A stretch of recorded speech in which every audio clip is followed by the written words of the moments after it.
Good morning all, welcome to the morning after show, the morning after the night before.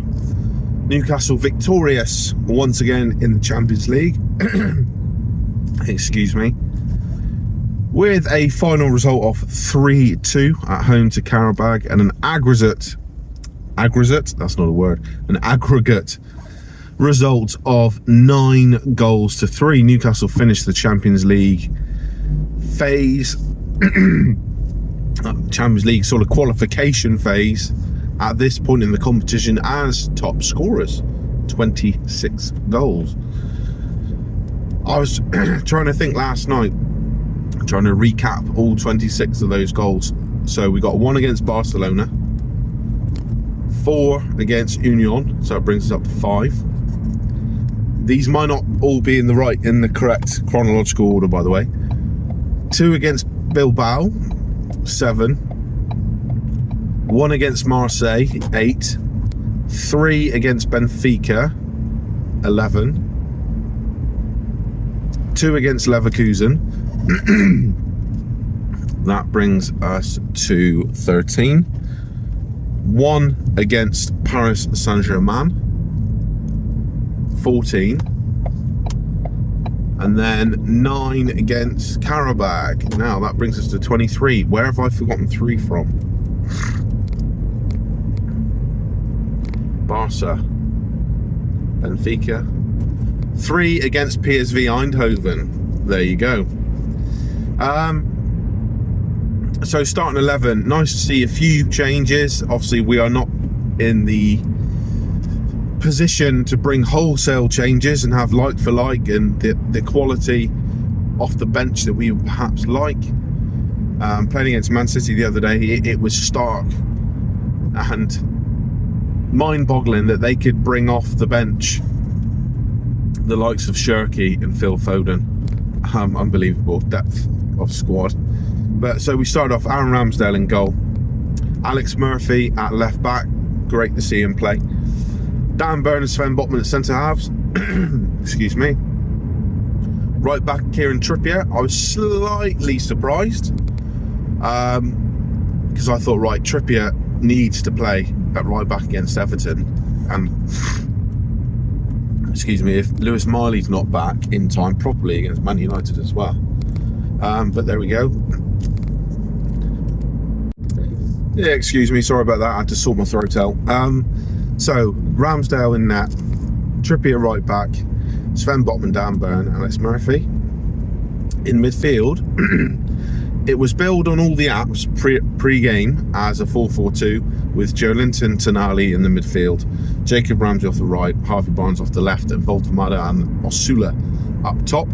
It seemed to me to drift more into that sort of 4-3-3 with Voltemada on sort of left side of the midfield 3, but floating. I thought last night was a real opportunity for the 2 strikers on the pitch, Osula and Voltemada, to get amongst the goals. And I'll be honest, 6 minutes in, I thought, Christ, this is going to be another 5 or 6 here. Voltemada and Osula did not get amongst the goals, but we started very strongly. Sandro Tonali, I think it was a ball, the cross was put in, Osula headed it. It was a free kick, wasn't it? Sorry. Sandro Tonali drove into the box, has a bit of a give and go. The cross is put in, Osula heads it towards net, probably should score, but it's a decent save. And then Sandro Tonali is there to pick up the scraps. Brilliant. Second goal, I think it was Jacob Murphy or Kieran Trippier down the right, lays it off Joelinton, times his run to perfection, smashes it into the roof of the net. Fantastic. The whole of the first half we are in complete control. I think QARABAG have one opportunity. Their striker has a bit of a breakaway and he's on his own and he shoots from outside the box right at Aaron Ramsdale. Bit of a camera save, I must say, but we're in complete control, dominating possession, dominating the ball, dictating the play. In essence, scoring those 2 early goals was the worst thing for Newcastle because we're already 6-1 up. We're now 8-1 up. QARABAG are going to have to win the game, 8-2 to qualify. Which is never going to happen, obviously. So, second half progresses much of the same in the first section. It feels like a friendly. There's no jeopardy. The crowd are singing and whatnot, but there isn't the same atmosphere and same fervour and same enthusiasm, obviously. QARABAG score. Great goal for their striker. Really tidy finish in the bottom right hand corner. Then, very soon afterwards, QARABAG get a penalty. Harsh on Dan Burn. Not too dissimilar to the penalty, the first penalty. Was it the first penalty?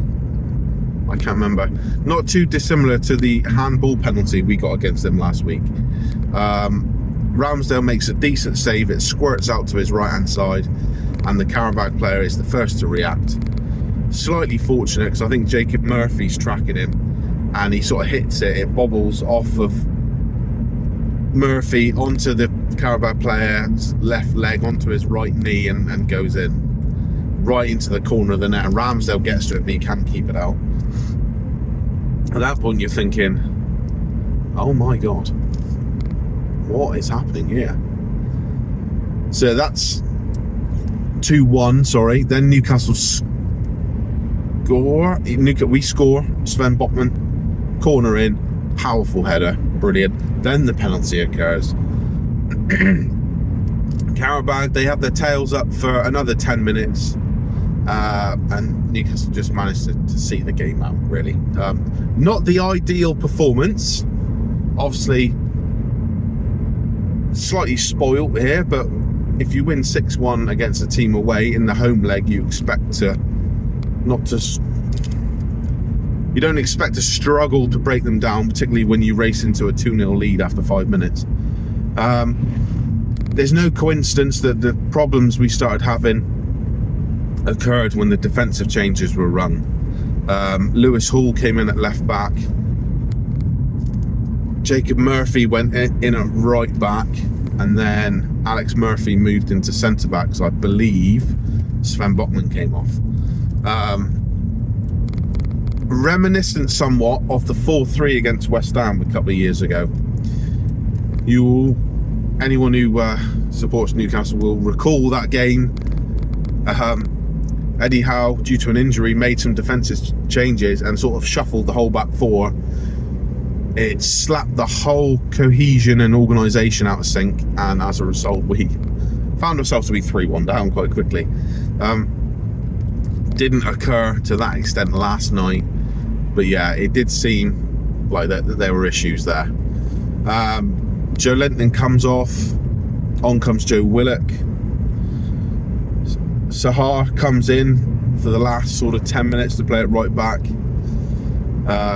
Wissa comes on. Yeah, it felt like a game that what are you doing? We didn't need to win, obviously, but to win at home is always important. To keep that momentum, to keep that, as Eddie Howe said in his press conference, that rhythm going was so important. Obviously, Everton Saturday on 3:00 and Manchester United midweek.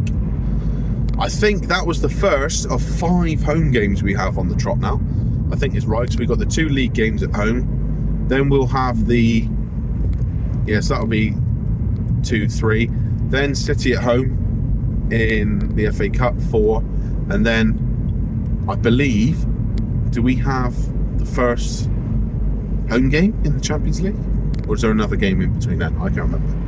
Either way, we've got some home fixtures coming up, which is nice to hopefully build some momentum and maintain some momentum. Now, who played really well? I thought Ramsdale, for the most part, did well. Maybe could have done slightly better with their first goal. He saved the penalty, and it was just unlucky with the rebound situation. I thought he did quite well. the whole of the back four really did okay. Excuse me, I've got a call coming. Right, part three. Defensively, I thought we were okay. Obviously, we let in 2 goals. The penalty was what it was. Trippier was good. I think Alex Murphy wasn't amazing, but I think he did fine. Struggled a bit when he went into centre half, but what do you expect? Dan Burn was fine. Sven Botman, how many times are you going to give the ball away in situations when the opposition are pressing us, Sven? I do feel like if we were playing a better team last night, we would have been losing at half time due to this. He kept he's trying to play the ball into midfield. It's 7 or 8 times out of 10 worked. Then he's given it away. There was one which really could have cost us. He sort of, without looking, he just sort of gets the ball from Dan Burn to his left, tries to sweep it out to the right back without really looking, gets it all wrong. But that was the only downside with Sven Botman's performance. Obviously, great to see him come back in and play. He looked mobile, he looked strong, he looked like he was reading the game. His passing was off, and he scored a great header. Fair. Joe Linton, I thought, played really well. Wasn't his all-action self, but he was good on the ball, didn't give the ball away much, driving forward. One particular run, I thought he was going to go all the way, like Maradona. Scored a great goal, fine. Sandro Tonali controlled the game. I think he played the 90 minutes. Controlled the game, got the early goal, set the tone. And in that first half, I think he would have had more touches than anyone, just completely controlled the match and everything that happened. Harvey Barnes, his goalless streak continues. I thought last night, I was convinced he was going to get a goal. Didn't happen. But he looked bright, he was cutting in, doing bits, but I do think if Harvey Barnes scores a goal, he'll be off again. He'll be off.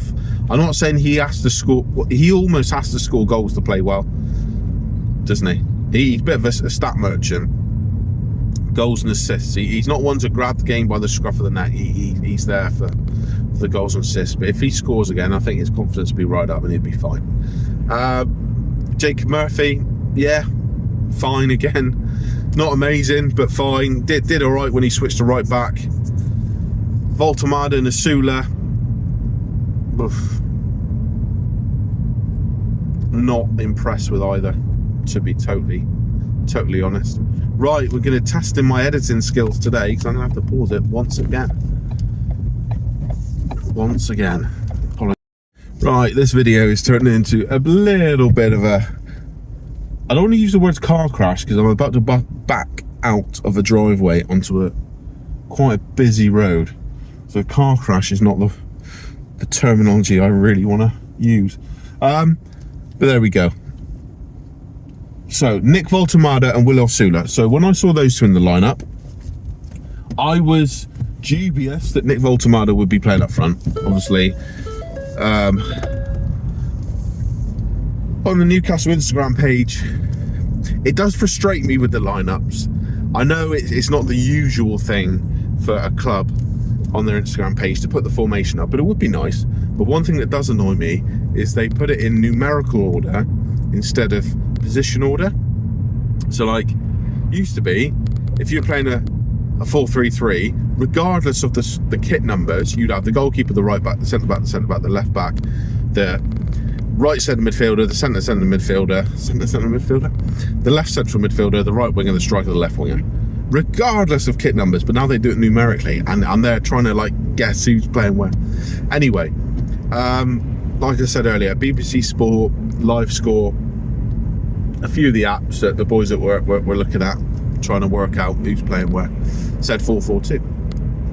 Voltemada wasn't. He was playing in midfield. He did sort of drift a bit more forward in the second half, but in terms of a goal threat,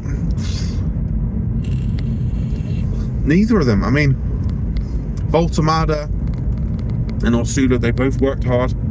They both put the yards in. Osula had one decent opportunity where the ball comes in, he jumps and to take a touch, and then he's crowded out, and Shearer was saying, you've got to take that first time, just hit it.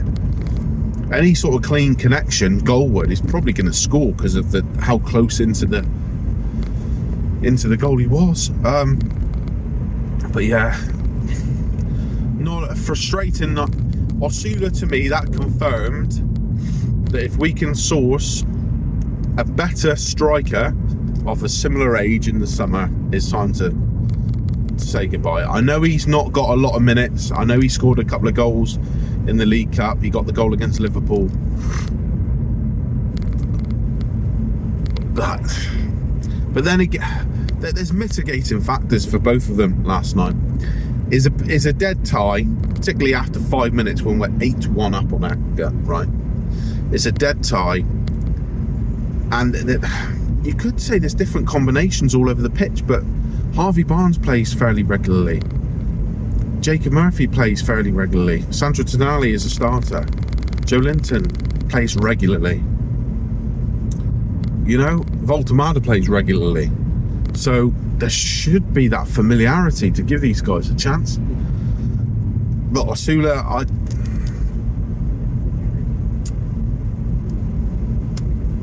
Ian Itzy, and Voltemada, well, he gave the ball away a couple of times, but for the most part, kept it well. Some lovely touches. Like Voltemada, every game he plays for Newcastle, you could pick out some highlight moments, right? The ball through for Jacob Murphy in the first half, when down at the Leeds end, Jacob Murphy sort of slides it wide when he should, in my opinion, Jacob Murphy from that right-hand side position in the box is usually lethal. Now, he went for the side foot finish, which took it away from goal a bit, because he's going from right to left, obviously. If Jacob Murphy puts his laces through that low and hard, he scores. Just like he did away at West Ham, is the first one that comes to mind. But they said it was offside. It wasn't offside. The right back, the QARABAG right back was playing them so far onside, it was a joke. It reminded me of getting shouted at by my coach when I played my first season for Treventon, playing right back. And I was so cautious about pushing forward. I was like, oh, I've got to hang back and protect the goal, that I was playing them onside all the time for like 4 or 5 games straight. So it would have counted, or it should have counted if he scored. But Voltemada gets the ball, lovely touch, just swivel, and then without looking, just outside of his foot, so nonchalant, so Berbatov-esque, slides it through, perfectly weighted for Jacob Murphy. That was an absolute touch of class from Nick Voltemada. But that was the only real stand. He had a couple of nice turns in the midfield where he left the QARABAG midfielders for dead, just not through his pace, but through his intelligence and sharpness. I was dying for him to score. But then you think, he plays the full 90. You know, a £69 million striker, albeit playing in midfield. If you can't get a goal against this lot over 2 legs, is Voltemada as good as we think he is? I did a deep dive about Voltemada yesterday, but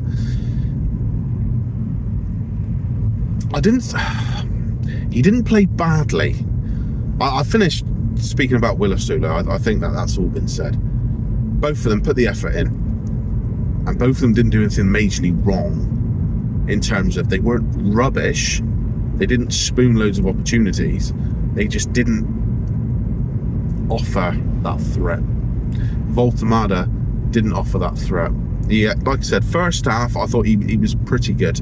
The second half probably corresponded with QARABAG coming on a bit stronger, because we shuffled the defence and they would have had a rocket up their ass at half time. If I was the QARABAG manager, I would have said to them, look at all those, I don't know how many there were, a couple hundred, 300, 400 fans who have travelled knowing we're not going to get through, travelled all the way from Azerbaijan to bloody Newcastle in the cold. Give them something to cheer. And it was brilliant to see when they scored not brilliant to see them score, but it's brilliant to see once they'd scored how happy the fans were. I was pleased for them. Just because, you know, that they've travelled so far. You know, it's a nigh on 1,000-mile round trip for me to watch Newcastle at home by the time I get from my place to the Toon and back. But for them, it's 5,000 miles.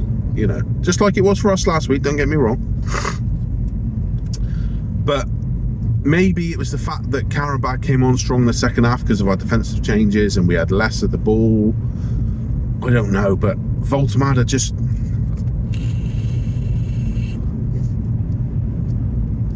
There was space in the midfield, right? Now, Joe Linton's going to do what Joe Linton's going to do. He's going to run around, be aggressive, smash people, power, strength, get on the end of things, drive forward. Tonali is going to go, you boys go. I'll dictate the play, I'll hang back, play that defensive midfielder role, and progress with the ball when I have the opportunity. Now, so you've got the solidity and the control in Tonali. You've got the chaos, explosiveness, and power in Joe Linton. Where's the guile last night with Voltemada? Like, with that chance she created for Murphy, there it is, but we need to see it more often. I wanted him to be getting on the ball a lot and dribbling and driving forward and linking the play, doing little 1-2s with Osula on the edge of the box and letting one fly from 20 yards. You know? But it just didn't happen for him. He didn't play badly. It wasn't a bad performance in terms of he didn't let the team down. He didn't miss any sitters. He just didn't do much. He put tackles in. He chased where he had to. Just didn't create anything. Or much. So, a frustrating night for Nick Voltemada. Frustrating night for Will Osula. Frustrating night also for £55 million number 9 Yohan Wissa, who came on. And again, the game had petered. The game's long. The tie is long gone, right? And the crowd are quiet because it's done. And there isn't the intensity. There isn't that intensity is our identity. There isn't that desperation to get forward and score. But Yohan Wissa comes on, and I was thinking, right, you can sort of give Will Osula the benefit of the doubt because we signed him from the Championship team. Do you know what I mean? And we've seen now over, 2 seasons, he doesn't have